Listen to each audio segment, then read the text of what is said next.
Ok, donc qui connaît Bunker? Ah, c'est cool. Qui connaît pas Bunker? Qui ne connaît pas Bunker? C'est plus simple. Ça va. Voilà. Okay.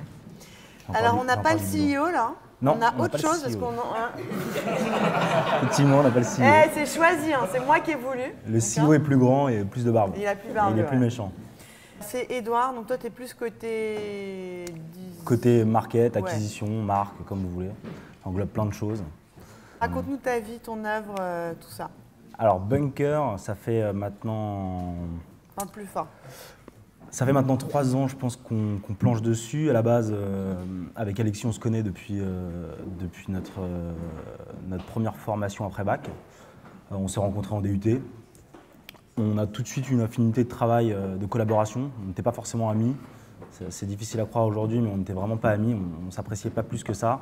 Mais on avait une affinité de boulot qui était, moi, j'avais plus une appétence sur la création et sur la communication. Et lui avait plus une appétence technique, donc on se complétait bien et ça permettait de faire des projets à deux et de décupler un peu nos forces. Donc dès le début, on a commencé à monter des statuts, monter des assos, monter des boîtes pour produire des choses.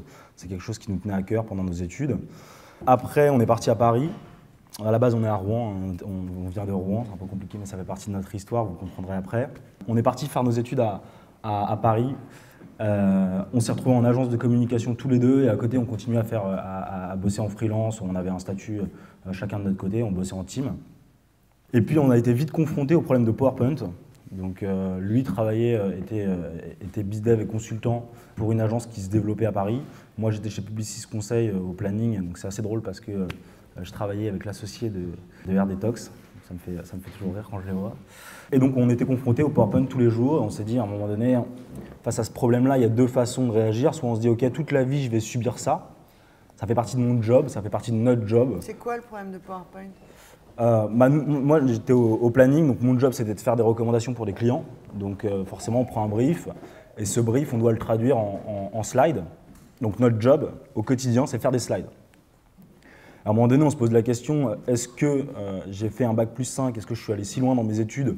On m'a appris tant de choses théoriques, à réfléchir, à analyser des données. Et là, d'un coup, mon métier se résume à produire des slides. Et malheureusement, ça va représenter 60% de mon taf au quotidien. Donc on se pose la question, est-ce que cet outil-là, en tant que tel, il a du sens? Et surtout, est-ce que pour moi, ça m'apporte de la valeur? Donc on a pas mal réfléchi autour de ça, comment gagner du temps autour de la présentation. On a regardé tous les acteurs qui existaient, donc on avait le prési que tout le monde connaît, où là finalement on est encore sur le support, on va s'amuser à zoomer plutôt que de slider. Oui, est-ce que c'est prési? Ouais. Il y avait d'autres outils qui permettaient de travailler en collaboration, et finalement tous se focalisaient sur le support. Et ça c'était quelque chose qui nous a marqué, c'est qu'on s'est dit, ok finalement ils nous donnent tous les moyens de passer du temps à créer le support. Mais est-ce que c'est notre job, nous, en tant que consultants, en tant que créatifs, en tant qu'analystes, de passer du temps sur le support? Non, notre job, c'est de réfléchir, c'est de trouver des idées, c'est de proposer des solutions à des clients, c'est d'analyser des données, mais c'est pas de faire des slides. Donc à partir de là, on s'est dit, ok, le problème que tout le monde essaye de résoudre sur PowerPoint, les gens ils se gourrent, c'est qu'ils essayent de proposer d'autres solutions de manipuler le support, sauf que c'est une nouvelle raison de perdre du temps. Amusez-vous sur Prezi, vous allez voir, vous allez perdre encore plus de temps que si vous le faisiez sur PowerPoint et très rapidement, vous allez retourner sur votre outil. Donc nous, on s'est dit, le problème, il vient avant ça. Il vient qu'au moment où on crée, nous, de la valeur, on va perdre énormément de temps derrière à reprendre tous ces éléments et à les mettre dans le support. Donc à partir de là, on s'est dit, ok, on va commencer à développer notre petit proto, puisqu'avec Alexis, on a toujours eu l'habitude de développer nos trucs. Donc moi, je faisais la créa et lui a commencé à développer l'outil. On n'est pas du tout développeur à la base, hein. Alexis est autodidacte, moi je ne suis pas du tout créatif, je suis autodidacte aussi. Donc on s'est lancé avec juste nos moyens, nos compétences de base à l'époque. Et très rapidement, on est arrivé à un outil qui était un CMS, tout simple, un WordPress, dans lequel on pouvait mettre les idées, mettre tout ce qu'on trouvait. Donc on se collectait une base énorme de données mutualisées. Donc c'était l'avantage de travailler à deux. Donc chacun enrichissait cette base de connaissances. Et très rapidement, on était capable d'en exporter des slides. Donc en fait, on avait un moteur de recherche, je sélectionnais ce que je voulais et je faisais un export de plein de slides de tout ce que j'avais sélectionné. Attends, excuse-moi, parenthèse. Ouais. de bien cibler le problème là. Si je comprends bien, parce que moi, c'est tel que je le vois, Bunker, en fait, le problème, mais tu me dis si je dis une connerie, mais pour moi, le problème, et je le vis aussi au quotidien, c'est que tu fais des slides, ces slides, elles vont être partagées avec ton équipe, elles vont être présentées à l'extérieur, et en fait, à chaque fois, tu vas updater tes slides, et en fait, ces slides, elles sont utilisées dans d'autres présentations, et la slide équipe, par exemple, qui change tout le temps à The Family, puisqu'il y a plus ou moins de gens, enfin, il y a du passage, quoi. Et ben, elle est pas, ta slide équipe dans une présentation PowerPoint ne va pas être updatée partout pareil, parce que je ne sais pas où est-ce qu'elle est partie, moi, cette slide, de toute façon. Et donc ça m'emmerde profondément, parce qu'à chaque fois, je vois des slides, des présentations qui se baladent, qui ne sont pas à jour comme je voudrais, parce que bah, y a pas de lien, la slide équipe, elle n'a pas été uniformisée partout où elle est partie, en fait. C'est ça. En fait, on s'est rendu compte très rapidement que on avait les données. On avait fait tout cet effort de centraliser les choses à un endroit. Par exemple, votre équipe, si vous utilisez Angelco, vous avez votre équipe qui est déjà présentée sur Angelco. Si vous utilisez LinkedIn, vous pouvez très rapidement récupérer tous les membres de votre équipe.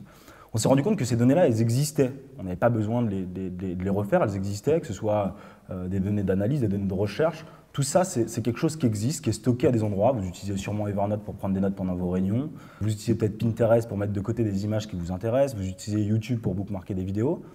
Et on s'est dit, finalement, on passe notre temps à retrouver dans tous les outils différents ces données-là, à les enregistrer sur son PC et à les remettre dans son PowerPoint. Et finalement, c'est là où on perd énormément de valeur, puisque si on a bien fait son taf au début, l'analyste, il a ses tableurs, il a ses graphes, il a tout ça.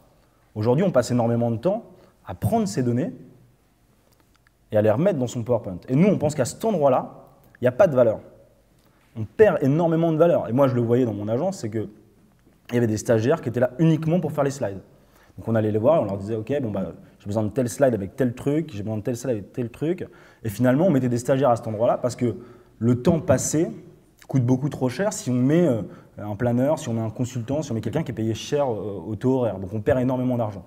Donc la problématique, effectivement, c'est comment je vais récupérer ces données très facilement, puisque le job est déjà fait, et comment je vais, ça c'est l'étape du dessus, synchroniser en live les données. Et c'est là où on commence à toucher un niveau intéressant de la création des slides. C'est-à-dire qu'effectivement, si mon équipe, je la gère via mes Google Contacts et que j'ai toute mon équipe dans Google, bah, dès que je vais rajouter une nouvelle adresse email Google, directement mon équipe va se mettre à jour sur ma slide. Et c'est ça qui m'intéresse, c'est pas passer de temps sur ces choses qui sont des détails, qui sont importantes et qui n'apportent pas de valeur. Et donc là, il y a énormément de boulot. Et donc on s'est dit, nous, on ne sera pas un outil, on ne sera pas le énième outil qui va vous permettre de faire des slides différemment, on s'en fiche. Il y en a qui s'amusent à faire des cubes en 3D où vous avez les slides qui bougent dans tous les sens. Pour nous, ça n'apporte pas de valeur. Hein. Dans votre boulot, vous n'allez pas enrichir vos compétences grâce à ça. Par contre, on va revenir un temps au-dessus et on va vous permettre d'aller plus vite. On va vous permettre de retrouver toutes vos données, de les centraliser et de les exploiter très rapidement. Et ça, c'est hyper technique pour des mecs pas techniques. Et voilà. En fait, on s'est très vite rendu compte que bon, on était dépassé par le sujet. C'est-à-dire qu'avec Alexis, au début, c'était juste un proto interne, il n'y avait pas de nom, il ne se passait rien, nous on bossait et on s'est dit comment on se crée la compétence, notre killer features à nous, qui fait que demain, quand on va chercher un taf, on sera les meilleurs sur la place de Paris de tous les consultants parce qu'en 3 clics, on fera nos slides. Et ça, c'est un avantage concurrentiel que vous ne retrouvez pas. Si vous arrivez en brief, en entretien et vous dites « Ok, briefez-moi sur votre sujet, je suis capable de déjà sortir beaucoup de choses de tout ce que j'ai déjà bookmarké à droite à gauche », d'un coup, je prends un avantage concurrentiel sur tous les gens qui vont passer l'entretien derrière. Donc c'était vraiment ça le but au début, parce qu'on cherchait à résoudre le problème de notre quotidien. On s'est dit nous, on passe du temps à faire ça, ça n'a pas de valeur, comment on prend du galon dans notre propre job. Et donc de là, on a commencé à essayer d'améliorer le produit, on s'est rendu compte qu'on était très très limité. À côté de ça, on s'est rendu compte que ça intéressait énormément de gens qui travaillaient avec nous. C'est-à-dire que de ce proto qui faisait des choses assez moches, assez mal, tous les gens nous disaient « mais c'est quoi ton truc? Comment tu arrives à sortir des slides comme ça et des recos en 5 minutes ?» Donc on commençait à montrer notre outil qu'on avait et plein de gens nous ont dit « Ok, je veux une connexion à ton outil. Je suis prêt à payer, je veux une connexion à ton truc. Moi, il faut aussi que je puisse mettre mes données, il faut que je fasse ça, il faut que tu me donnes un accès. » Donc tu es en train de nous dire que ce que tu utilisais pour toi, tu étais toujours dans ton taf? Ouais, on était toujours respectivement dans notre taf. Et à ce moment-là, on a commencé à sortir un peu du bois en montrant le truc. Et à partir de là, on s'est dit, OK, il y a 2 cas de figure. Soit on arrête de le montrer aux gens, on garde ce proto et finalement on n'arrivera pas à aller au bout parce que techniquement on est limité, c'est la réalité. Mais on aura quand même déjà gagné un peu de temps sur notre création de slides. Soit on arrête tout, on pose notre DM tout de suite, on cherche un CTO, quelqu'un qui est un vrai ingénieur, qui fait ça depuis des années, sur les technologies qu'on utilise, et on se lance à plein temps là-dessus, corps et âme. On aura le chômage, on a 2 ans devant nous, et on risque tout pour trouver la solution à ce problème qui apparemment ne concerne pas que nous. Ça, c'était important. Donc à ce moment-là, Alexis, il part écumer un peu les meet-up tech sur les technos qu'on avait décidé d'utiliser, c'est-à-dire le HTML5 principalement, puisqu'on croit beaucoup à ce support-là pour la suite.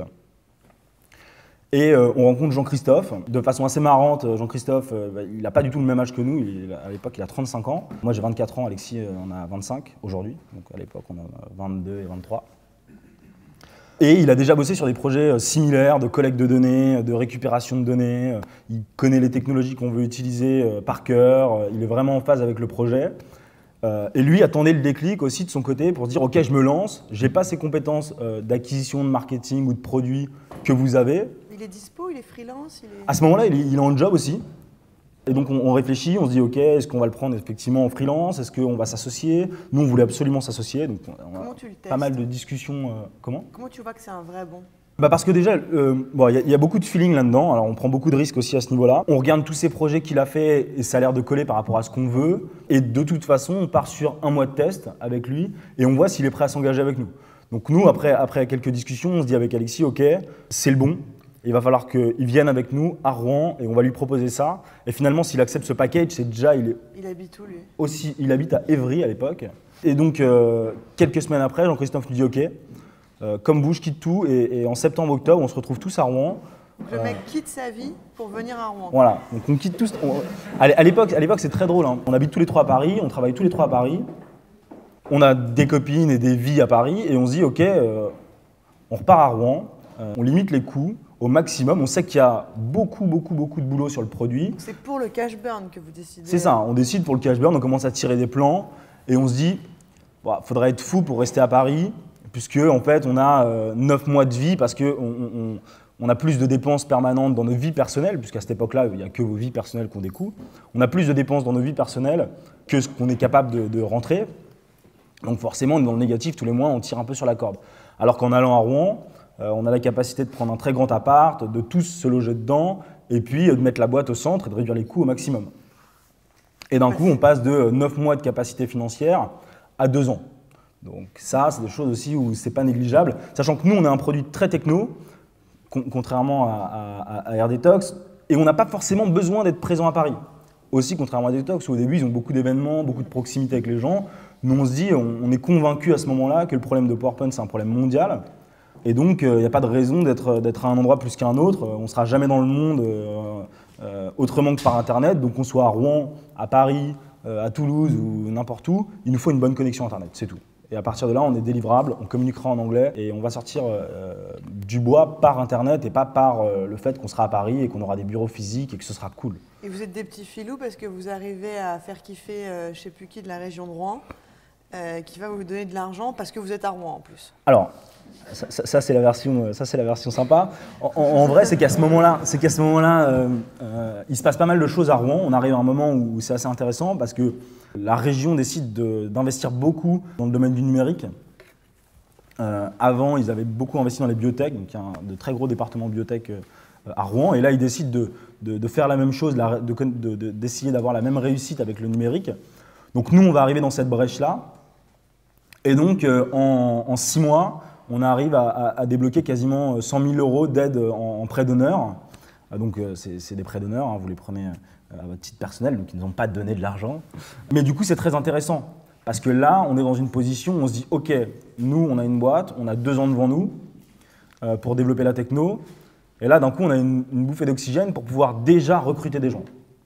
Et ça, c'est très intéressant parce que d'un coup, on est dans de la croissance et on commence déjà à aller vite. On commence déjà à aller vite sur le produit, on commence déjà à aller vite dans la réflexion, on commence déjà à aller vite sur l'acquisition. Ça aussi, c'est quelque chose qu'on a voulu dès le début.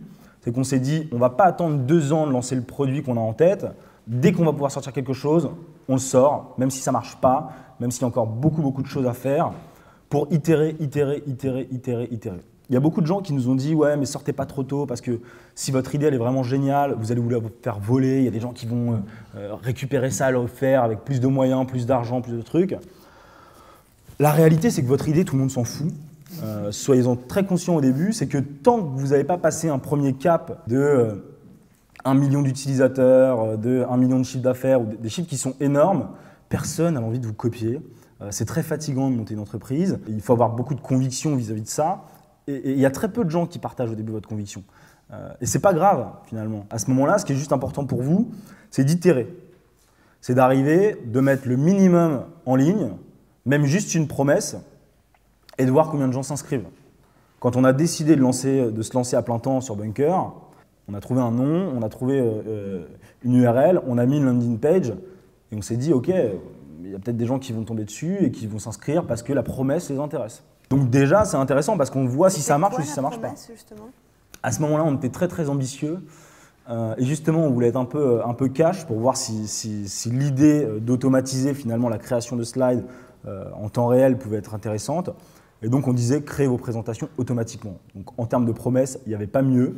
Et on s'est dit, si à ce moment-là, ça ne marche pas, je répondrai à votre question. Si à ce moment-là, ça ne marche pas, c'est peut-être déjà qu'il faut qu'on se pose des questions sur la façon d'amener le sujet. Parce que si nous, la problématique qu'on a vis-à-vis de ça, c'est de se dire, ce qui est important, c'est de vous faire gagner du temps, et que là, on leur propose carrément d'automatiser la création de la présentation et que personne ne s'inscrit, c'est qu'il y a un problème. C'est que la promesse, il n'y a personne qui s'intéresse à ça, c'est que ça ne va pas marcher. Donc ça, c'est la première démarche. À cette époque-là, c'est juste un visuel qui dit stockez vos données dans le bunker. Donc il y a quelque chose au milieu qui je ne me rappelle plus très bien, mais qui montre que vos données sont centralisées. Et à la fin, en fait, on a une animation qui montre des slides qui sortent automatiquement. À ce moment-là, et c'est là où on a dès le début beaucoup brandé nos profils, c'est qu'on s'est dit, finalement, nous, on est déjà en ligne, on est déjà sur Internet, on a une visibilité en ligne de notre propre personne, des gens qui nous cherchent vont tomber sur nos profils, des gens de notre entourage qui sont sur Facebook sont aussi des professionnels qui font des slides, donc peuvent tomber là-dessus. Donc dès le début, on affiche qu'on monte Bunker, qu'on va se lancer, on commence à faire un petit blog, on commence à raconter tout ça. Ça, c'est important, bénéficier de votre entourage, de l'audience que ça peut apporter pour déjà stimuler un petit peu votre audience. Ça c'est quelque chose, moi, que j'ai beaucoup de mal à comprendre. Alors, je bossais en agence de communication, c'est pour ça que j'ai du mal à peut-être comprendre les gens qui n'arrivent pas à assumer sur leur profil, même perso, le fait qu'ils montent une boîte. C'est que quand vous vous lancez dans ce chantier-là, c'est quelque chose qui va vous prendre votre vie.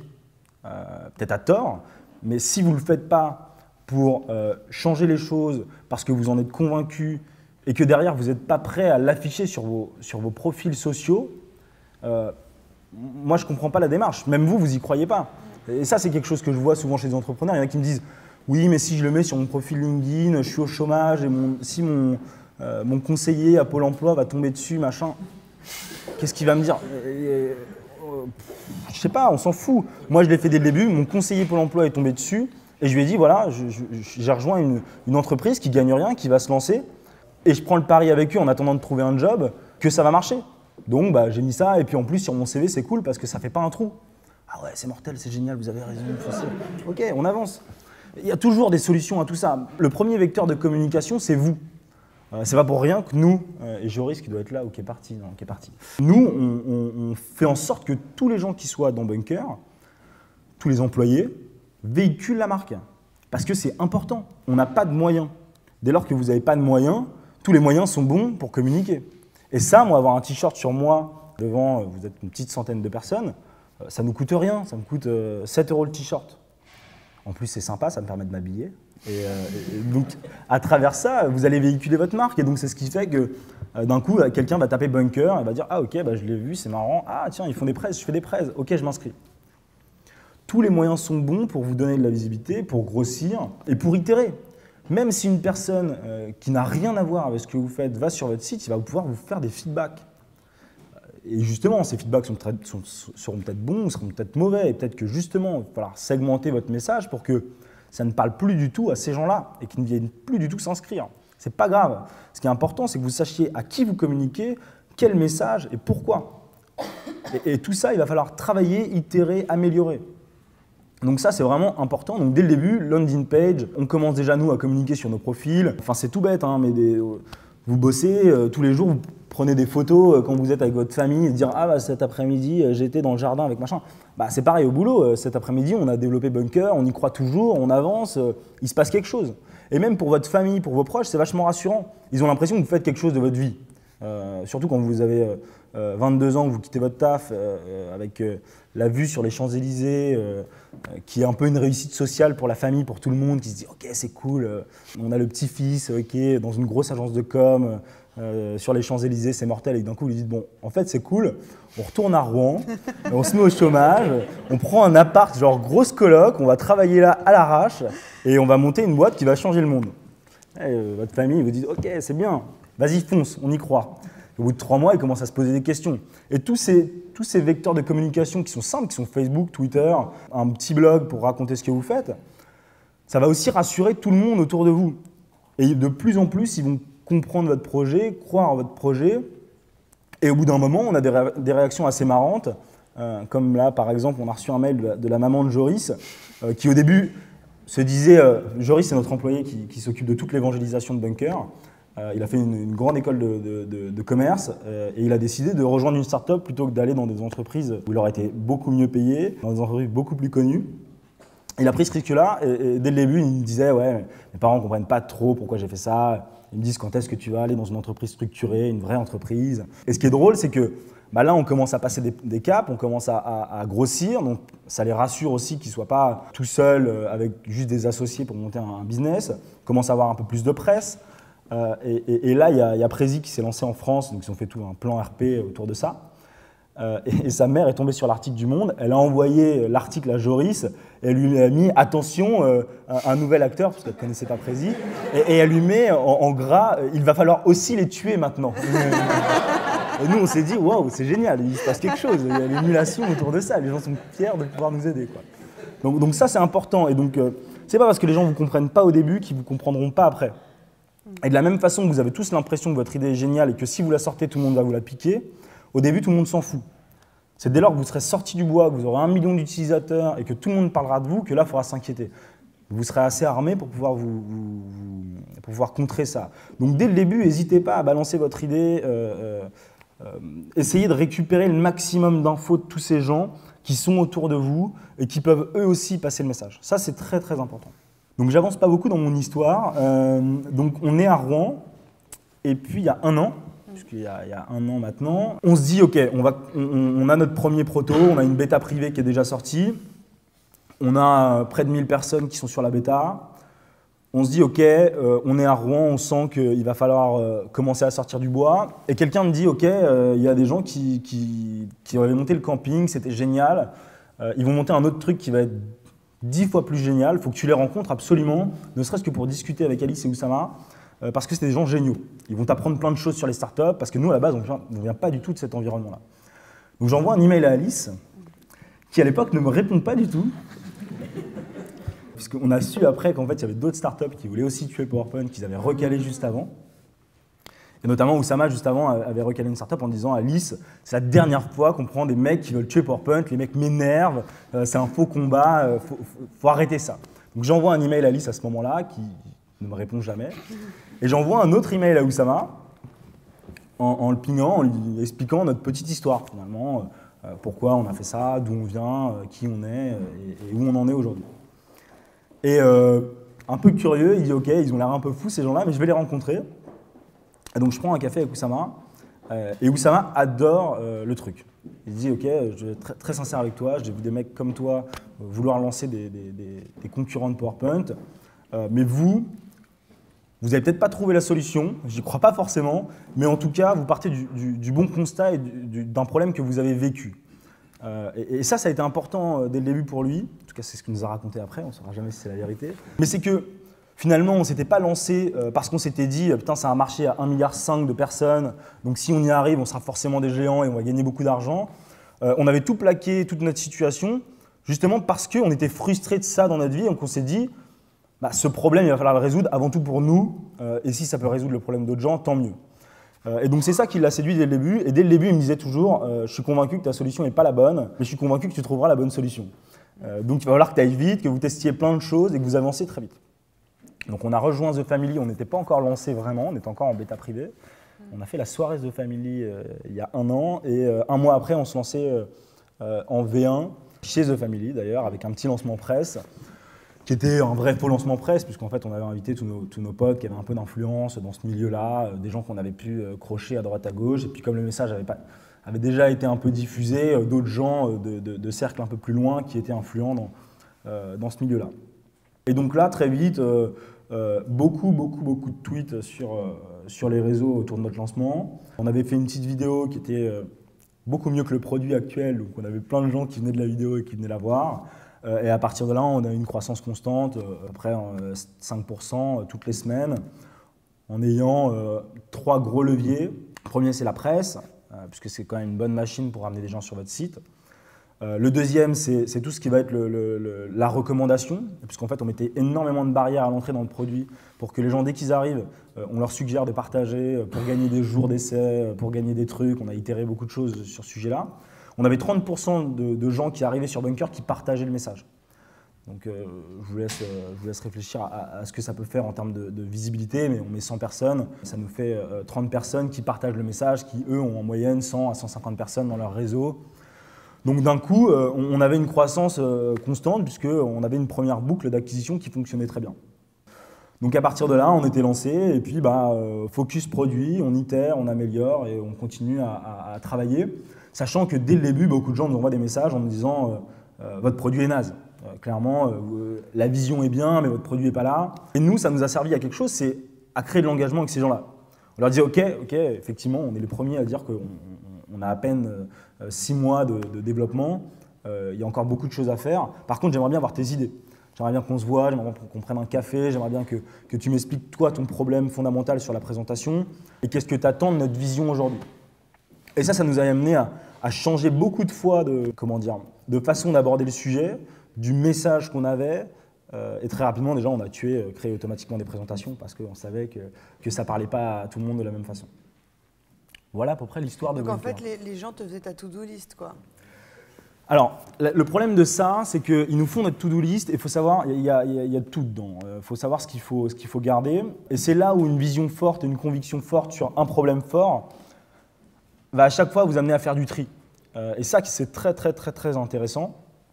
Parce que si vous savez exactement, si tout le monde dans la boîte sait où vous voulez aller à long terme, on sait les solutions qui vont marcher et on sait les propositions qui ne sont pas faites pour ces utilisateurs-là. Et pareil, dès le début, et ça c'est un long débat qu'on a eu avec Oussama dès le début, qui nous a beaucoup servi, c'est qu'on a tendance à être sympa avec tout le monde quand on lance sa boîte, quand on lance son truc, parce qu'on se dit c'est quand même 10 personnes, je ne peux pas les jeter, je ne peux pas leur dire non mais ton idée c'est de la merde, merci, au revoir, va-t'en. Donc on a tendance à chaque fois dire ah oui, c'est vrai, bonne idée, on la garde, on la fait bientôt, c'est mortel ce que tu penses, mais tu vas bientôt pouvoir utiliser Bunker pour faire ça. On a tendance à être trop sympa sur ce sujet-là. Et Oussama nous disait toujours, les gars, vous êtes très segmentants dans votre communication pour ramener les gens sur votre site. PowerPoint killer. Vous êtes très agressif, vous voulez tuer le problème PowerPoint, vous avez des convictions sur ce sujet-là, mais par contre, une fois que les gens sont chez vous, vous perdez ça.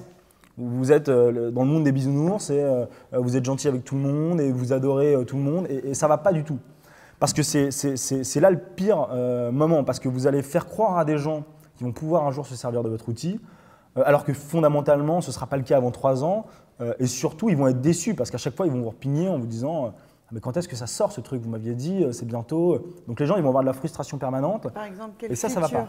C'est quoi les features auxquelles tu as dû renoncer? Il y a beaucoup de gens qui nous ont demandé de l'animation. Parce que beaucoup nous disent toujours ouais, mais moi j'adore faire des animations dans mon truc. Nous, c'était vraiment notre conviction de départ de dire le support, c'est pas ça qui fait une présentation. Ce qui fait une présentation, c'est le contenu et c'est vous. Pour ce qui est de vous, on ne changera pour l'instant pas grand-chose, on ne peut rien pour vous malheureusement. C'est ce qu'on disait souvent, si vous êtes mauvais en présentation orale, on ne fera pas de vous un bon speaker. Par contre, on va vous aider à gagner du temps. Et c'est vraiment là-dessus qu'on veut être les meilleurs. Et dès le début, beaucoup de gens arrivaient en disant « Ouais, mais vous voyez, vous faites que des slides et je ne peux pas faire animer des choses, je ne peux pas faire venir des choses de la droite, je peux pas… » Et plutôt que de dire à ces gens « Non, on est convaincu que ce n'est pas là où vous allez progresser. On est convaincu que ce n'est pas pour ça que votre présentation sera mieux. On ne le fera pas. Mais par contre, il y a des outils qui le font mieux, donc allez les voir et tant mieux, merci, au revoir. Et ben on leur disait, oui, un jour, on mettra des animations. Quel type d'animation voulez-vous? Et donc, on mettait ça dans un coin, sachant pertinemment que ça ne faisait pas partie de notre vision. Et là, d'un coup, on devient un peu schizophrène parce qu'on se dit, ouais, mais à la fois, ces gens-là, ils ont l'air d'être là, et si je réponds à ça, ils vont rester. Mais à la fois, on se dit, c'est pas la vision qu'on a. Donc, on ne doit pas aller par là. Et c'est là où il faut être radical. Il faut se dire, soit votre vision, elle est bonne, vous y croyez, et vous avancez sur votre vision, et vous êtes très segmentant avec ces gens-là, et vous leur dites, excusez-moi, vous avez mal dû comprendre notre projet. Nous, on pense que le support, c'est fini. Ce qui est important, c'est les datas, et c'est vous. On vous aidera là-dessus, on ne vous aidera pas sur le support. Si vous voulez faire des zooms dans vos présentations, je vous conseille un outil qui est génial, c'est Prezi, mais nous, on ne le fera pas. Parce que ce n'est pas notre vision des choses. On ne va pas s'entêter à faire des choses qui, pour nous, n'ont pas de valeur. Donc merci, au revoir, bon courage sur Prezi, à bientôt. Et en fait, on pensait qu'en adoptant ce discours-là, on allait se prendre des taquets avec des gens qui partagent sur les réseaux « Ouais, les mecs de Bunker, c'est des salauds, ils ne nous aiment pas, ils vont se planter ». Et au contraire, en fait, on s'est rendu compte que les gens prenaient conscience du fait que ah ouais, c'est vrai, la présentation, ce qui est important, c'est les données, c'est moi, c'est peut-être pas le support. Ou alors les gens disaient « Ah bah merci, je ne connaissais pas Prezi, je vais découvrir, vous êtes super sympa, merci de m'avoir orienté sur un nouvel outil ». Et finalement, c'est des gens qui restaient derrière dans notre communauté sur Facebook et sur Twitter et qui reprenaient nos messages et qui les diffusaient. Donc on se disait, c'est marrant, le mec est parti utiliser Prezi, pourtant il parle toujours de moi tout le temps sur les réseaux. Donc ça, finalement, c'est quelque chose qu'il faut bien comprendre, c'est que vous allez avoir plusieurs types de profils. Vous allez avoir des core users, qui seront des gens qui viennent pour le produit, pour ce que vous êtes. Et il y a des gens qui viendront aussi pour la boîte, pour le message que vous avez, pour le combat que vous menez, et qui seront aussi des ambassadeurs de votre message. Et ceux-là, il ne faut pas les négliger. Il ne faut pas hésiter à leur dire on ne partage pas ta vision des choses du produit. Par contre, si un jour, tu as envie de te focaliser sur les données et faire des présentations, enfin aller plus vite dans la création de présentations, on sera là. On sera là pour ça. Parce qu'il n'y a rien de plus frustrant que de dire à quelqu'un on va s'occuper de toi. Et en fait, malheureusement, au fond de nous, on sait qu'on ne s'en occupera jamais parce que ça ne fait pas partie de notre vision. Donc ça a été vachement important. Être segmentant, radical et savoir dire non, quoi. Ne pas forcément être dans la politesse. C'est ça. Segmentant, c'est un truc que j'ai eu du mal à faire au début parce que quand vous bossez dans les grosses agences pour des grosses marques, moi j'ai bossé pour Orange, pour la RATP, pour la Fnac, pour Europe 1, on nous apprend à être lisse. Il faut justement pas être segmentant. Parce que dès lors qu'on a un message segmentant, le client il dit « Ah mais non, là si je parle comme ça va déplaire à certaines personnes ». Et donc, du coup, je ne peux pas me permettre, moi, Orange, qui cible tous les Français, de déplaire à certaines parties des Français, puisque moi, ma cible, c'est tous les Français. Moi, je pense aujourd'hui, je suis convaincu que c'est une énorme connerie, parce que le but, ce n'est pas d'être aimé de tout le monde. Si vous cherchez à être aimé de tout le monde, vous allez être lisse et vous allez être aimé de personne. Et ça, vous pouvez le voir dans votre cercle d'amis. Il y a des gens qui sont lisses, qui essayent de ne pas faire de vagues, qui sont sympas avec tout le monde, qui n'ont aucune aspérité, du coup, c'est les amis vraiment de personne. Et ces gens-là, vous les voyez, ils passent de cercle d'amis en cercle d'amis sans jamais vraiment réussir à imposer qui ils sont. Et il n'y a rien de pire que ça, parce que c'est les personnes qu'on n'appelle pas, c'est les personnes qui ne reviennent jamais à l'esprit. Et d'un coup, quand vous êtes segmentant, il faut prendre parti et vous allez voir qu'il y a des gens qui vont vous détester, qui vont vouloir votre mort tous les jours. Mais c'est ça qui va faire qu'il y a des gens qui vont vous aimer. Parce qu'il n'y a rien de mieux que l'échange.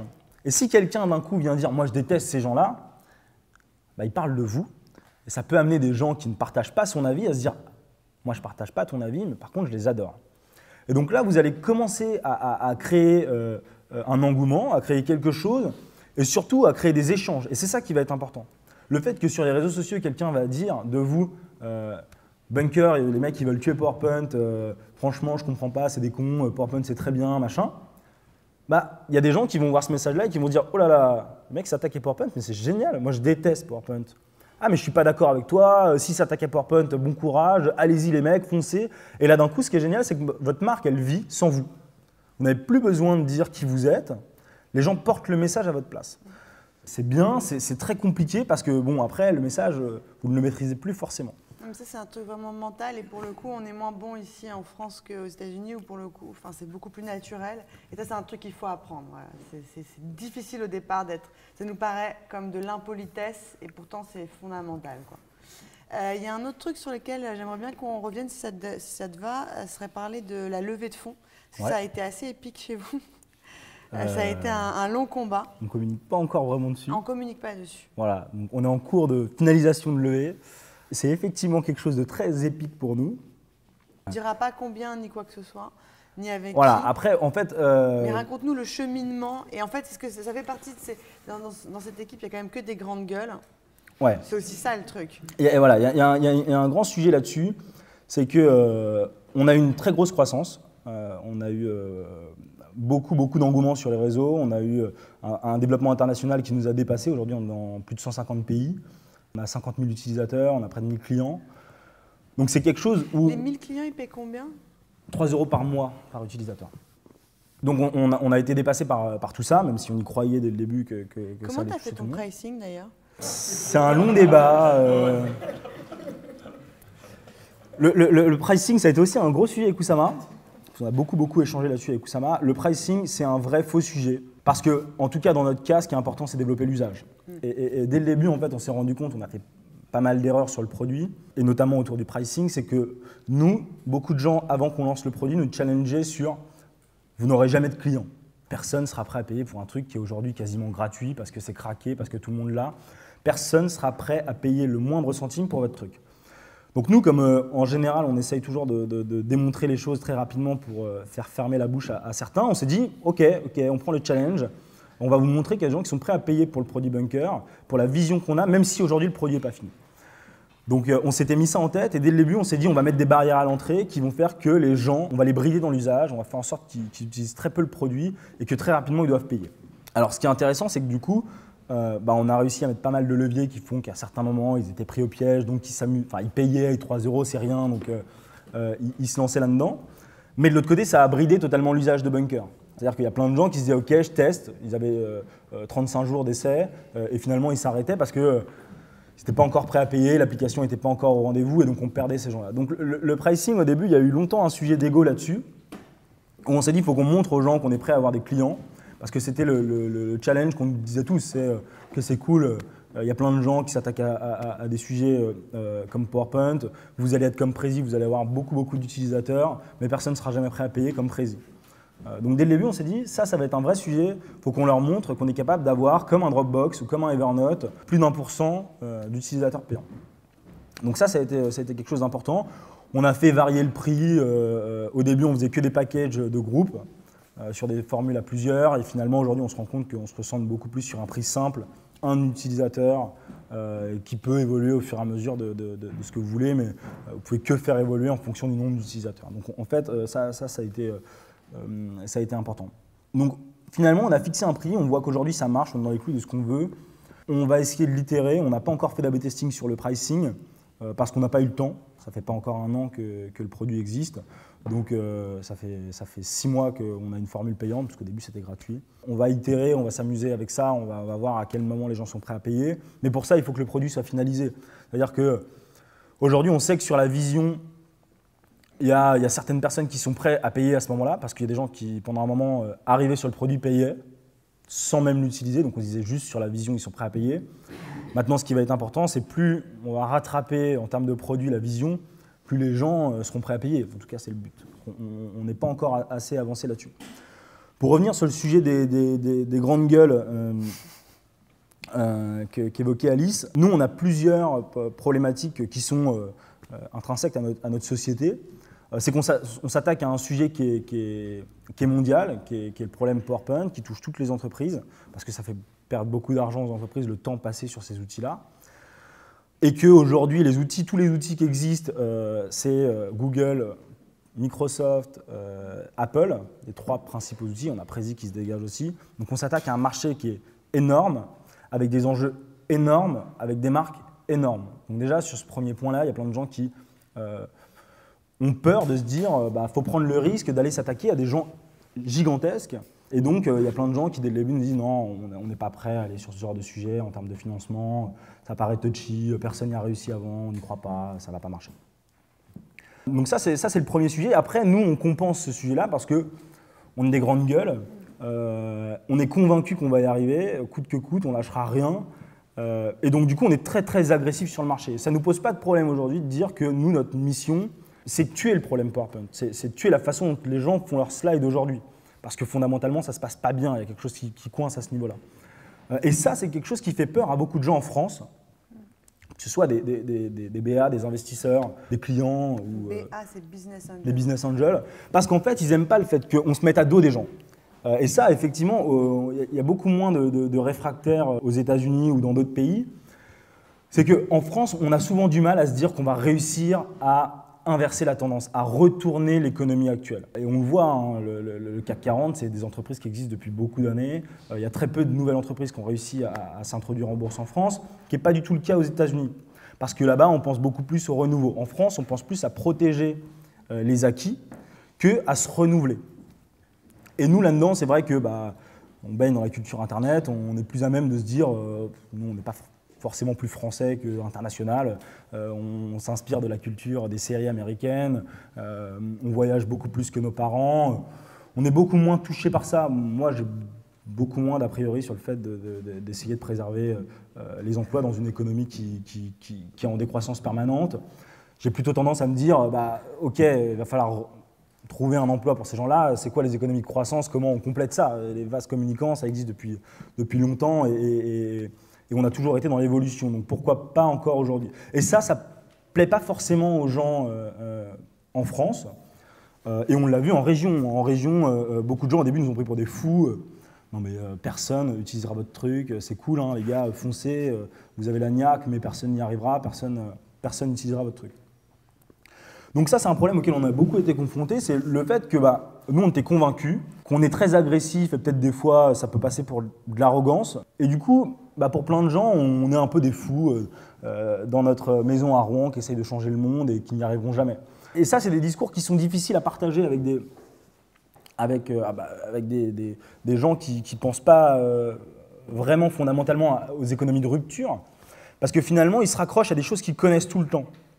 Et donc, ils vont se dire, ok, alors je connais ça, on va avancer un petit peu sur ce sujet-là, on va être les meilleurs là-dessus, et vous allez avoir une idée là-dessus. Nous, on pense que pour changer PowerPoint, il ne faut pas s'attaquer à ce que fait déjà PowerPoint, il faut radicalement changer le problème. Et là, dans cette approche-là, peu de gens partagent cette vision-là. Parce qu'ils me disent, attendez, ça fait 25 ans qu'on fait des slides de cette façon-là. Vous êtes en train de me dire, vous, à Rouen, avec vos 20 ans, que vous allez changer la façon dont 1,5 milliard de personnes font des slides dans le monde entier. Ok, cool. Allez-y, les gars. Et donc, d'un coup, beaucoup moins de prise de risque, beaucoup moins d'intérêt à aller loin. Et presque les perspectives d'avenir qu'ils avaient pour le projet Bunker, c'est de se dire, ok, ils ont une croissance qui est intéressante, ils ont plein de chiffres. Si demain, ils arrivent à 1 million, je pourrais le revendre à quelqu'un. Je pourrais le revendre à un gros, parce qu'il y a des gros, donc il y a de l'argent, donc ça fera un bon exit. Et nous, on les regardait en leur disant, mais en fait, ce que vous n'avez pas compris, c'est qu'on ne veut pas se faire racheter par quelqu'un d'autre. Aujourd'hui, ce qui nous intéresse, ce n'est pas que demain, Microsoft nous rachète pour nous couler et pour nous donner beaucoup d'argent. On n'a pas fait ça pour gagner de l'argent. Si on avait voulu gagner de l'argent, on ne serait pas reparti à Rouen, on serait resté à Paris, on aurait été carriériste et on aurait essayé d'être calife à la place du calife. Là, on ne vous parle pas de ça, on vous parle d'un problème fondamental qui est on a perdu trop de temps, on a été trop frustrés. Si demain, moi, je vends ma société à Microsoft et qu'il la tue et qu'il récupère nos utilisateurs parce qu'on les embête, je fais quoi? Je repars en agence, je me retrouve confronté au slide, à ce problème de PowerPoint, et je requitte mon job pour remonter un truc. À un moment donné, nous, on l'a fait parce qu'on y croyait, et pas on y croyait pour faire une entreprise qui gagne beaucoup d'argent, on y croyait pour trouver une solution à un problème que les gens rencontrent dans leur quotidien de boulot. Et quand on a dit ça à certains fonds, Alice derrière avait des retours de certaines personnes qui me disaient, Alexis en l'occurrence, parce que c'est pas moi qui me suis occupé de la levée de fonds, c'est Alexis, et des gens disaient, mais en fait, ils sont marrants les mecs de Bunker, mais Alexis il nous fait peur. Le mec, on lui dit que ce serait cool qu'un jour il prenne un gros chèque pour se faire racheter par une énorme entreprise, et il nous dit que mais c'est pas ça qu'il veut là. Il veut changer le monde des présentations, mais le mec il est fêlé. Comment on va réussir à gérer ces gens-là? Et donc ça a été un problème. Donc, il y a deux façons d'envisager le truc. Soit on se dit ok, on revoit tous nos plans et donc on revoit tout à la baisse et l'objectif c'est pas. Non, ça c'est impossible. C'est soit tu assumes Bah, nous, Non. Mais non, évidemment, moi, il m'a toujours convaincu. Mais ce que je veux dire, c'est que quand tu es dans un contexte comme ça et que les autres te renvoient une image de fou en permanence, qu'est-ce que tu fais? Tu as deux choix. Soit tu te barres à l'étranger, levé à l'étranger. c'est ce que j'allais dire. Soit tu te bats sur place jusqu'à trouver le seul fou qui va pouvoir te faire confiance. Et ça, c'est important. Si un jour vous êtes confronté à ça, vraiment, nous, ce qu'on retient de cette expérience, qui n'est pas encore finie, c'est trouver les gens avec qui vous avez envie d'avancer. Si demain, vous quittez votre vie, vous prenez le risque de monter quelque chose, de vivre une aventure folle, c'est pas pour la partager avec quelqu'un que vous n'avez pas envie. C'est comme un mariage. Un investisseur, tu parles. Ouais, trouver un investisseur, un financeur, que ce soit un associé ou que ce soit un financeur, un investisseur, trouver des gens avec qui vous avez envie de partager ça, de vivre au quotidien. Parce que si dès le début, il n'y a pas ça, ça va s'arrêter très vite. Parce qu'à un moment donné, c'est comme dans un couple où on ne partage pas la même vision du couple et où finalement on s'aimait au début et puis pas pour les mêmes raisons. Vous n'arriverez pas à avancer ensemble parce qu'à un moment donné, vous aurez des projets qui vont avancer dans deux chemins différents. Et à ce moment-là, ce qui va se passer, ça va être très simple, c'est que vous allez rentrer en conflit et c'est celui qui va tenir le meilleur bout qui va gagner. Et on ne veut jamais ce genre de situation-là. Donc travailler avec des gens, que ce soit des employés, que ce soit vos associés, que ce soit des investisseurs, avec qui vous partagez la même vision fondamentale des choses, ça va vous aider à avancer beaucoup plus vite. Parce que d'un coup, comme dans un couple, il n'y a pas besoin forcément de se parler tout le temps pour comprendre l'autre. Et ça, c'est important. Si à chaque fois, il faut faire un point parce qu'en fait, on n'était pas d'accord et que personne n'a compris qu'on n'était pas d'accord, ça ne matche pas. On est assez impressionné en fait par l'alchimie dans la team Bunker parce que c'est vrai qu'il y a des grandes gueules. Ouais. Enfin, toi et Alexis surtout, vous êtes deux grandes gueules. Ces deux mecs qui sont plutôt une formation marketing. Donc tu te dis, attends, ils vont se marcher dessus à un moment ou à un autre. Enfin, comment ils se répartissent les trucs. Enfin, moi, c'était un peu ma peur au départ. Et en fait, deux grandes gueules avec à peu près la même formation. Il y a énormément de communication, même si vous ne parlez pas forcément, mais de respect, on sent. Et chacun trouve sa place parce qu'il gère l'ego. Et ça, la question de l'ego, elle est vraiment bien gérée chez vous, malgré ces deux grandes gueules, où on sent que tu tolères totalement l'autre. Enfin, vous tolérez en fait super bien. Et Alexis, c'est vraiment celui, on va dire, qui va abattre, qui représente le produit souvent à l'extérieur. Qui est vraiment assez fou dans sa façon de. Il est totalement fou. Totalement fou. Il a peur de rien. Enfin voilà. C'est lui qui pitch aussi les investisseurs. Ouais, c'est lui qui gère ça. Il y a quelque chose d'assez intéressant dans notre relation à tous et tous les employés de Bunker, c'est qu'on s'est tous mis d'accord sur le chemin vers lequel on voulait aller, le but ultime. Et à partir de là, il n'y a pas de problème tant qu'on a tous une mission bien définie, qu'on ne se marche pas sur les pieds et qu'on avance tous dans la même direction. Alors, on n'est pas là pour se faire racheter quelques millions, même si on serait tous contents d'avoir de l'argent, c'est pas ça le but. C'est ça. Donc ça c'est vachement important dans votre cohésion de projet et de produit. Se mettre d'accord sur la vision future, fondamentale. Avec son cofondateur, c'est quoi ton but? Qu'est-ce que tu veux faire? Tu veux être racheté à plusieurs millions? Ça peut être une belle vie. Hein. Ou est-ce que tu es là pour 20 ans et te battre? Et ça, il n'y a pas de bien ou de pas bien, c'est être d'accord ensemble. C'est ça. En fait, je pense que vraiment la métaphore du couple, elle est bonne, c'est que ça peut changer, mais il y aura une rupture. Enfin, en tout cas, si on n'est plus d'accord. Si on arrive à changer la vision en restant d'accord, il n'y a pas de rupture. C'est à un moment donné un projet de vie et ça marche. Ce qui est juste important, c'est d'être d'accord et d'avoir la même vision. Et normalement, si votre vision elle est assez poussée dans ce que vous voulez faire, ça ne devrait pas changer. La manière d'y arriver va changer. Et ça, c'est un discours que j'avais eu avec la CEO de Kappa, que j'adore. Qui vient cet après-midi. Bon, vous la verrez cet après-midi. Qui nous disait qu'en fait, elle voyait le parcours entrepreneurial comme l'ascension de l'Everest et que quand on est en bas, l'objectif pour tout le monde, c'est d'arriver en haut. Le chemin qu'on va parcourir, on s'en fout.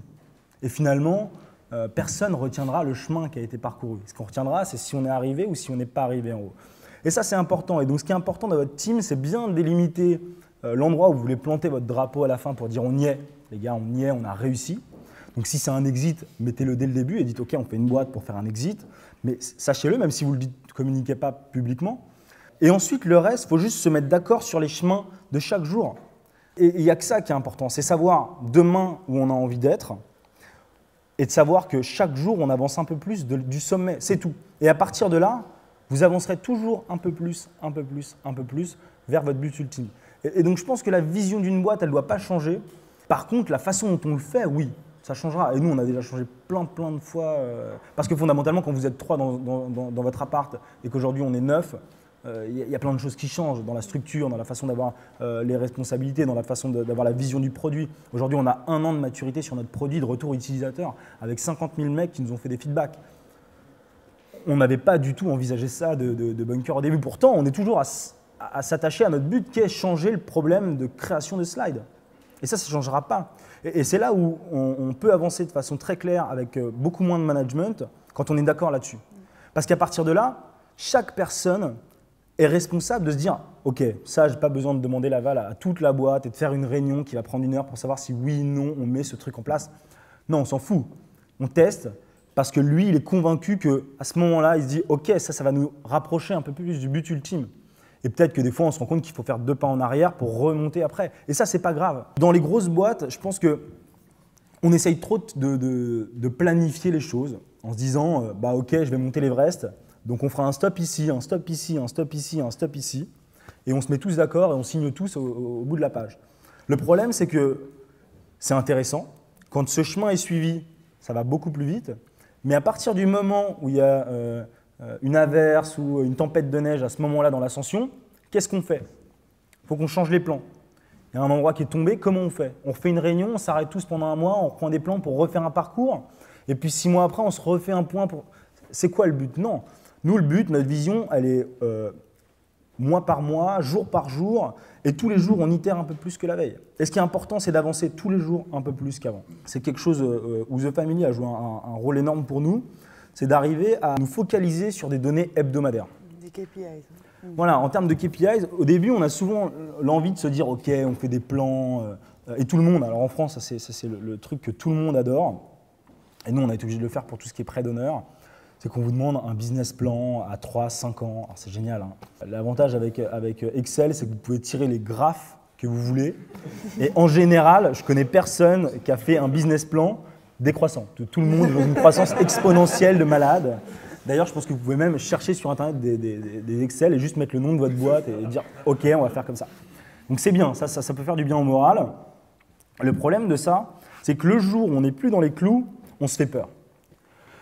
Quand on se fixe des objectifs hebdomadaires, bah déjà les objectifs sont beaucoup moins importants à faire et on peut itérer très vite. On peut savoir si on est dans les clous ou pas. Aujourd'hui, nous, comment on fonctionne chez Bunker, on a un tableur, on a 4 métriques et ces 4 métriques clés, on fait en sorte que chaque semaine, elles aient grossi de 5%. Voilà. On a une croissance de 5% par semaine. C'est quoi les métriques? Les métriques qu'on a, c'est le sign-up. Combien de gens s'inscrivent? Combien de gens s'inscrivent? Combien de gens ont fait des présentations? Le nombre de vues sur les présentations, au total, et le nombre de clients.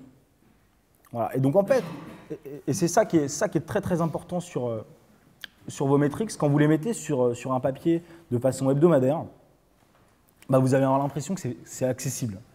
C'est-à-dire que partez de 10 la première semaine, rajoutez 5% de croissance chaque semaine, et vous allez voir qu'au début, 10, il n'y a pas beaucoup pour arriver à la semaine d'après. Il faut faire 11, puis après, il faut en faire un peu plus. Et donc, vous allez grossir comme ça, étape par étape, et il ne faut pas non plus croire que c'est parce qu'on est une start-up et que demain, on veut faire 1 million, qu'il faut utiliser les méthodes des gens qui aujourd'hui sont 1 million pour acquérir des gens. Ça, c'est une erreur qu'on a fait, qu'on fait tous. Il ne faut pas hésiter au début à faire les choses à la main. Quand votre objectif hebdomadaire, c'est de faire 10 sign-up, est-ce que je vais m'amuser à faire une campagne? Est-ce que je vais m'amuser à faire un événement, à faire un truc? Non, 10, je fais une réunion chez The Family, j'invite tous les gens de chez The Family qui font des slides, qui sont intéressés, je les mets devant l'app et je leur dis « Ok, bon, bah, on fait le test. » Je l'ai, mon objectif. Et chaque fois, le but, c'est de le faire.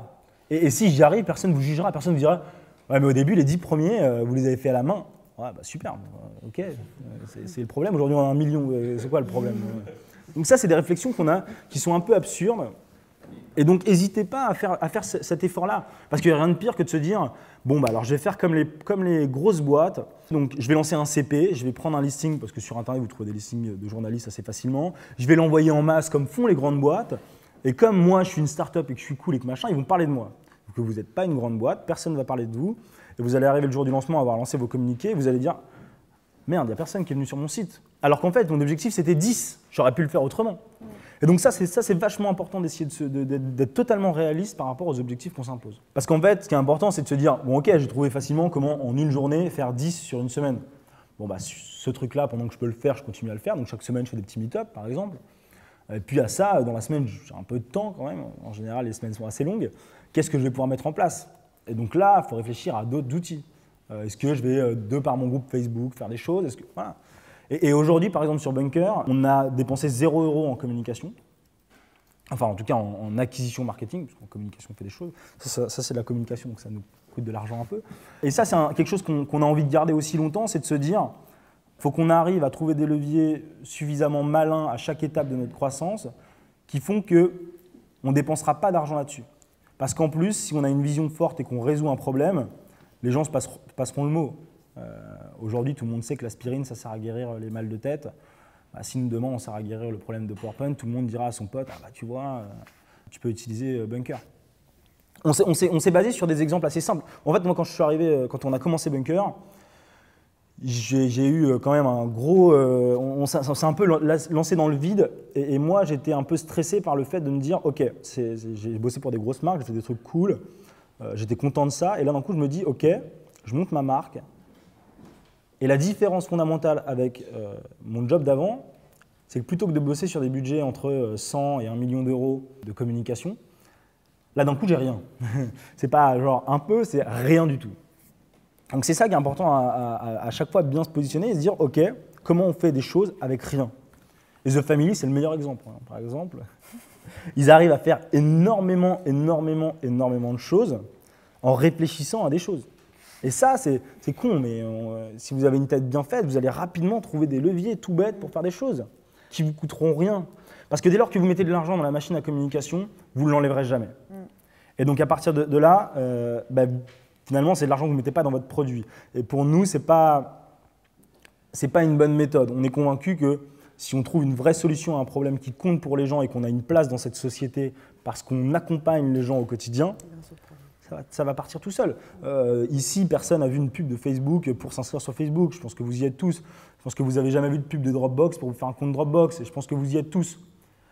Posez-vous les bonnes questions de ces gens-là. Comment ils ont fait, comment ils se sont posés pour grossir.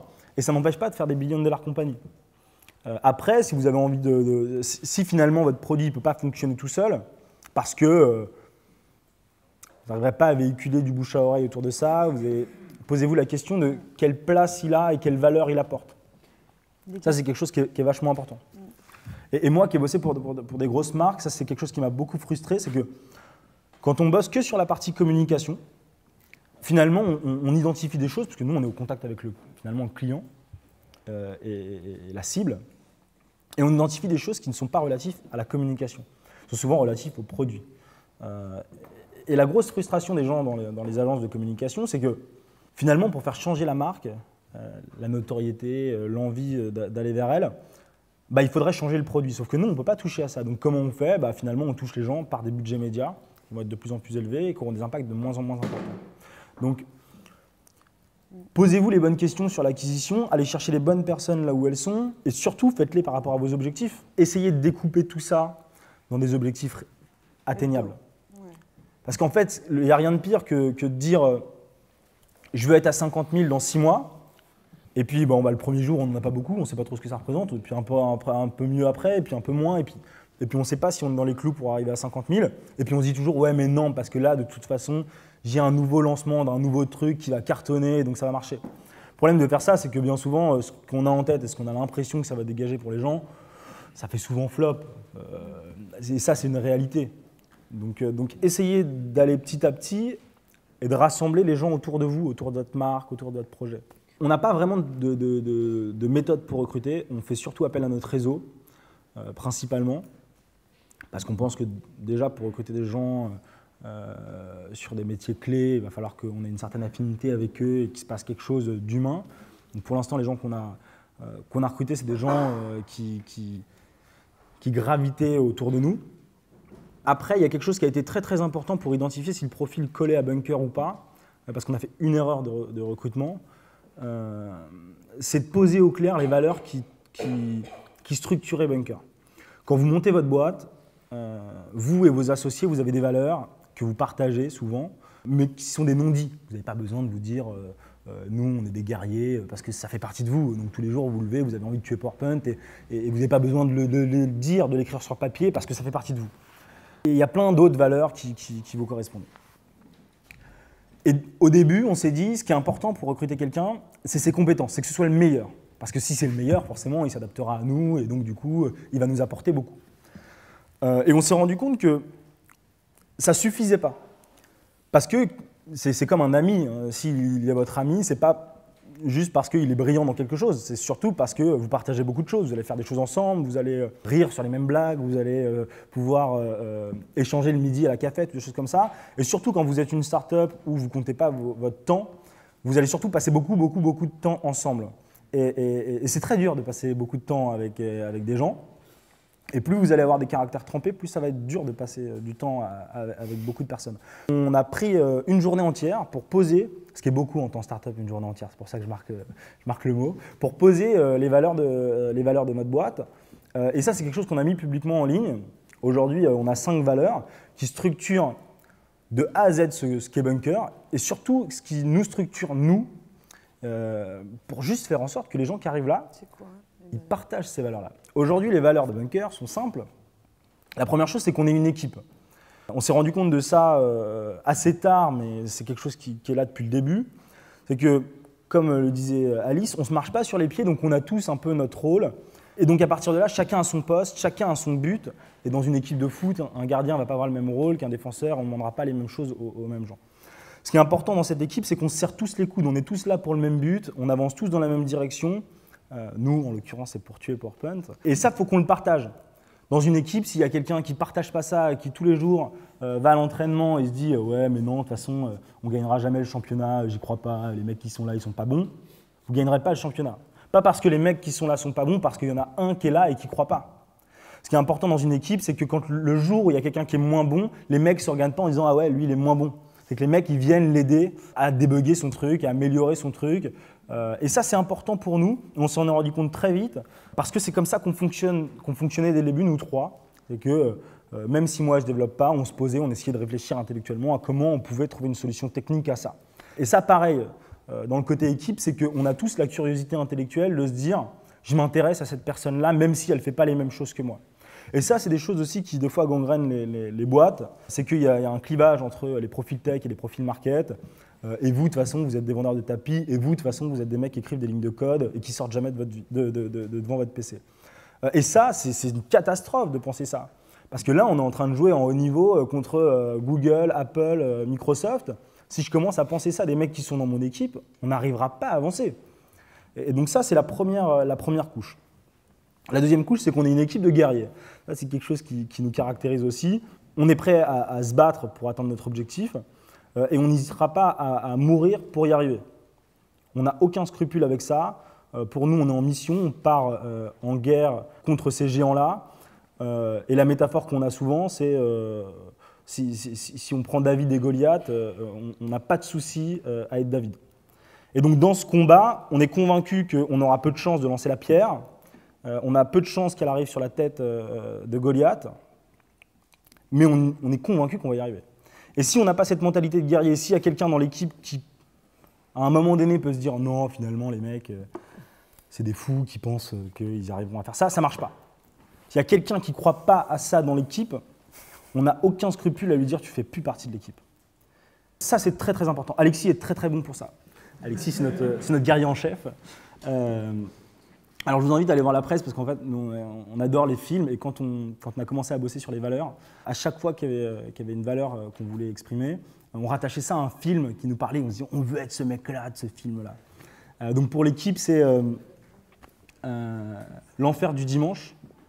Si vous regardez ce film, avec le speech d'Al Pacino qui est une scène mémorable où il arrive à ressusciter une équipe d'un collectif qui est totalement dissocié.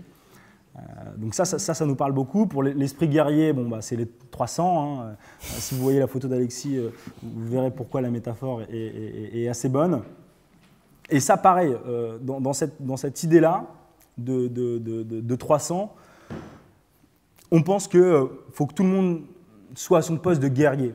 Il ne faut pas qu'il y ait des potiers qui viennent meubler l'équipe. Je ne sais pas si vous vous rappelez de cette scène-là où il y a les alliés, je ne sais plus c'est quelle population qui arrive et qui leur disent mais vous êtes fous, vous êtes venus à 300, même nous on est plus que vous, notre armée est plus grande. Et il lui dit c'est quoi ton métier toi? Il dit je suis potier, c'est quoi ton métier? Moi je suis forgeron, c'est quoi ton... Et il pose la question à ses troupes et il lui fait et vous et nous c'est quoi notre métier? Et les mecs font waouh, waouh, waouh. Et à ce moment-là, il le regarde et lui dit tu vois, je suis venu avec plus de guerriers. Et c'est ça qui est important chez nous, c'est qu'il faut que tout le monde soit dans cette dynamique-là. Et ce qui est aussi important de comprendre dans les valeurs, c'est que si ça ne matche pas, c'est pas grave. Chaque entreprise a ses valeurs, il y a de la place, on est convaincu qu'il y a de la place pour tout le monde dans les entreprises. Mais pour autant, les gens qui rentrent chez nous, il faut qu'ils soient dans cette dynamique-là parce que même eux, à un moment donné, ils vont imploser. C'est ce qui s'est passé avec un de nos employés au début. On est multiculturel dans notre approche et ça a toujours été quelque chose de fort chez Bunker, c'est que tout le monde nous disait, putain les gars, vous êtes à Paris, lancez votre boîte à Paris parce que c'est là où il y a l'émulation, vous allez pouvoir enfin sortir de ça et grossir dans le monde parce que Paris, c'est mondial. Nous, on s'est dit non, c'est une connerie. Franchement, vous savez exactement où sont les locaux de Dropbox, de Facebook, de Buffer, de tout ça. Non, personne ne sait. On sait qu'ils sont aux États-Unis ou n'importe quoi, mais ça ne nous intéresse pas plus que ça. Et nous, on était convaincus que depuis Rouen, avec une connexion Internet, on arriverait à lancer quelque chose de mondial. Et donc, dès le début, on a eu cette envie de communiquer de façon en anglais pour dire, voilà, c'est la langue du web, finalement, l'anglais. Et dès le début, on s'est dit, il faut qu'on arrive à toucher des médias internationaux, il faut qu'on arrive à intéresser des gens à l'international, il faut qu'on arrive à développer un programme ambassadeur à l'international. Parce que nous, notre volonté, ce n'est pas de faire le PowerPoint killer de la France. Si demain, tous les Français utilisent Bunker plutôt que PowerPoint, ça nous fait de belles jambes, mais ce n'est pas très, très intéressant. Nous, si on s'attaque au problème, ça doit être une solution pour le monde entier. Il n'y a plus de frontières aujourd'hui. Quand vous utilisez Facebook, vous ne dites pas non, ça serait bien que j'utilise le Facebook français pour être... Non, vous foutez, parce que demain, vous allez voyager, vous allez rencontrer des gens espagnols, américains, brésiliens, et vous allez avoir envie de partager sur le même réseau. Donc là, c'est pareil. Et il y a aussi une logique d'acquisition qui est beaucoup plus simple, c'est de se dire, si vous focalisez sur un marché très local, bah, d'un coup, avoir 10 000 mecs, c'est compliqué, parce que c'est un pourcentage énorme de cette population locale. Alors que si vous vous focalisez sur 2 milliards d'internautes, bon, d'un coup, finalement, 50 000, pas grand-chose. Donc c'est ça qui est intéressant, c'est toujours arriver à mentalement s'enlever des barrières. Si vous vous dites, il me faut 60 000 personnes en France, sur 60 millions, tout de suite, ça fait un gros pourcentage. Dans le monde, c'est rien. Et c'est ça qui est important. Et donc, dès le début, contre vents et marées, on s'était dit, on s'en fout. On va vous montrer, un peu comme le prix, on va vous montrer qu'on arrivera à faire un business à l'international. Et aujourd'hui, la France, c'est 10% de nos utilisateurs. Donc nous, c'est ce qu'on dit aux gens, on s'en fout de la France. Il y a des gens qui nous disent ouais, ce serait bien que vous ayez des commerciaux pour vous déplacer, pour machin. Mais pourquoi me déplacer? Enfin, me déplacer dans 150 pays, comment je fais? Des commerciaux Non, moi, je me déplace par Internet, c'est beaucoup plus simple. Donc ça, c'est la troisième valeur. Et ensuite, les deux autres valeurs sont beaucoup plus sur l'aspect des compétences. La première chose, c'est qu'on essaye toujours de cultiver l'excellence de ce qu'on fait. Et ça, c'est important. Les gens qu'on recrute, il faut qu'ils aient au moins cette petite touche d'arrogance qui fait qu'ils sont convaincus qu'ils sont les meilleurs dans leur domaine. Parce que nous, ça nous fait avancer tous les jours. On est convaincus que sur certains points, on est très bon. Ce n'est pas de l'arrogance, c'est juste ce qui fait que tous les jours, on est convaincus que face aux soldats d'en face, on arrivera à les battre. Donc ça, c'est important. C'est quelque chose qui fait partie aussi des valeurs d'avant. Et la dernière partie, c'est que rien n'est impossible chez nous. On l'a mis parce que finalement, on s'est rendu compte que ça ne matchait pas avec un de nos employés parce qu'il avait dit ça. Il dit voilà, moi, j'y arriverai pas. C'est impossible de faire ça, ce que vous faites, c'est impossible. Rien n'est impossible. Si tout était impossible, dès le début, tous les gens qui nous avaient dit concurrencer PowerPoint, c'est impossible, on aurait arrêté dès le premier jour. Donc c'est quelque chose qui est intégré à nous. Rien n'est impossible. Alors, il y a des niveaux de difficulté plus ou moins durs. Ce qui va juste vous demander, c'est de l'argent, des moyens humains et trouver la bonne personne pour le faire. J'entends quelqu'un qui me dit, là franchement, ce sujet-là, c'est le sujet d'un expert. Pour développer tel truc, moi, j'y arriverai pas. Par contre, ça va nous coûter tant et il y a tel mec que j'ai regardé qui sait le faire, j'ai vu sur GitHub, il a fait des déposits sur ce truc, le mec est calé, il faut qu'on le contacte. Et ça, c'est une façon de voir que tout est possible. Et ça, c'est important. Parce que c'est ce qui nous fait avancer tous les jours. C'est ce qui fait que tous les jours, on se réveille pas en disant ouais, mais finalement, il y a un truc dans notre boîte qui est impossible, on n'y arrivera jamais. Ah ben non, en fait, il y a aussi ça qui est impossible, et puis ça. Et c'est ça, c'est ce qui fait qu'intellectuellement, on n'arrive jamais. Qui fait que tous les matins, on se lève et qu'on se dit ok, on avance un peu plus. Donc voilà les valeurs de Bunker. Et ça nous aide beaucoup à structurer. Et aujourd'hui, toutes les semaines, on reçoit 15 candidatures, juste parce que les gens sont tombés sur cette page-là et me disent j'adore votre philosophie de boîte. C'est génial ça. 15 candidatures par semaine. Ouais. Donc ça, c'est cool. Et des gens du monde entier. Plein de gens qui me disent ah, je suis brésilien, vous êtes où aux États-Unis? Ah non, en fait, on est en France, on est à Rouen, et les mecs ne savent même pas où c'est. Et ça, c'est intéressant. Et donc là, c'est ça qui est cool, c'est qu'on se dit ça marche. On a réussi à faire véhiculer nos valeurs sur ce point-là. Bon, bravo mec. Merci. Merci. Bon courage à tous.